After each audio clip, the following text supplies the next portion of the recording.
80s was a time I often wish people didn't forget.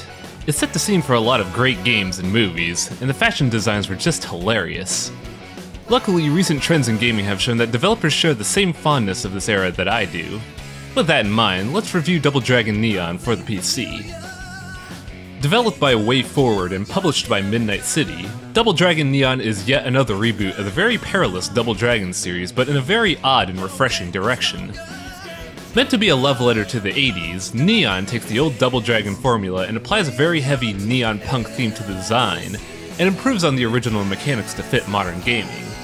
Neon was originally released on 2012 for the PS3 and 360 to celebrate the 25th anniversary of Double Dragon, but a Steam release recently popped up with online multiplayer. I figure that's a good enough reason to review it now. WayForward has a track record for really well done gameplay systems, and in Neon their standard still holds.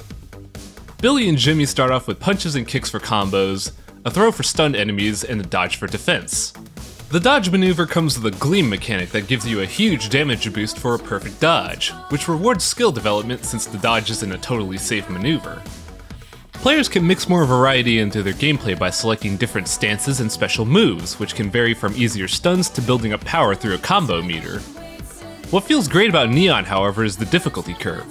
It's not overly hard, but the game does expect you to learn and grow as a player as each stage in difficulty advances. Stages become much more daunting with more traps and tougher platforming, and new enemies frequently appear alongside upgraded versions of older enemies. The AI is also neat since it never feels like they're outright cheating with things like instant reactions or completely invincible attacks, common problems in the beat-em-up genre. The gameplay is really satisfying, taking the core tenets of a beat-em-up and adding new mechanics to enhance the game experience. One issue I have with the gameplay, however, is the Mixtape system. For those not in the know, the stances and special moves are acquired and strengthened by picking up mixtapes in the game. While the mechanic does promote variety in gameplay by offering different special moves or stances with different traits, I can't help but feel that this is akin to a dull grind when you try to max out all the mixtapes. This is also hampered by the need to collect mithril to unlock more tiers of mixtape levels, which can only be acquired by bosses, which means more repeat runs. Not only does it feel like a grind, the leveling system somewhat undercuts the difficulty of the game, with stances like Rage and Power Gambit absolutely destroying enemies later on. I like the idea for what they wanted from the mechanic, allowing players to choose what kind of gameplay style they like, but as it stands it really doesn't feel like a mechanic for a beat-em-up. It would be better to keep all the stances but have no growth progress to preserve the balance and difficulty across the game. As mentioned before, Neon takes the old Double Dragon game model and gives it a retro aesthetic with liberal amounts of neon lighting to boot. This kind of art direction is hard to pull off, but WayForward clearly understood what to do since the entire game is a love letter to the 80s and 90s kids of long ago. Level designs and characters are all sharp and colorful, utilizing the vibrant style of the era to make levels visually alluring and distinct, and characters pop out with simple but unique designs even among the palette swaps. While the designs are heavily inspired from both the 80s and Double Dragon, WayForward still keeps an air of originality to their designs, especially when it comes to the Lee brothers, all the Williamses and Lindas in the game, and the new and magnificently designed Skullmageddon for this game's big bad guy.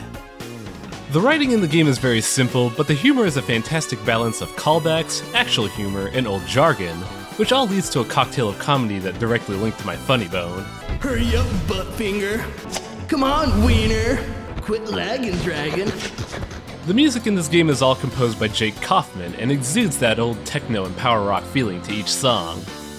Admittedly, all the design choices make this game geared towards a specific audience.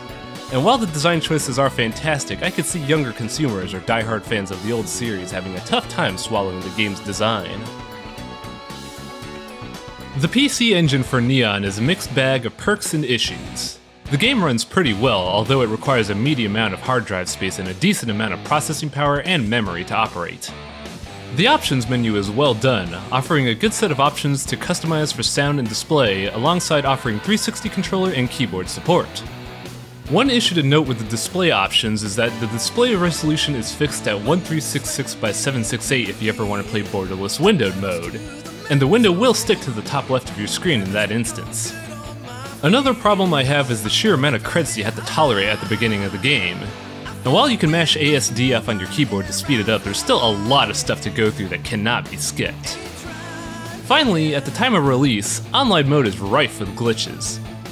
The netcode is actually really well done when it works, but oftentimes the second player will experience display problems and even crash the game in certain levels. At the time of this review, I'm unsure if WayForward is aware of this, so we can only hope that they address this problem soon. The single-player game and local co-op rarely have these problems, however, and the game as a whole runs buttery smooth at all times. Overall, I found Double Dragon Neon to be a very satisfying experience and probably one of the shining examples of how to handle beat-em-ups and reboots of games. WayForward continues to hold to their standard of game design, delivering a familiar but refreshing Double Dragon experience to this modern era of games. While the PC port may have some issues, I could definitely recommend Neon to anyone out there that remotely plays video games. The average gamer can appreciate its simple but challenging gameplay with gorgeous visuals, while the niche audience WayForward was aiming for will revel in the full package deal. It's one of the few games where I could be called a butt pipe and genuinely enjoy it.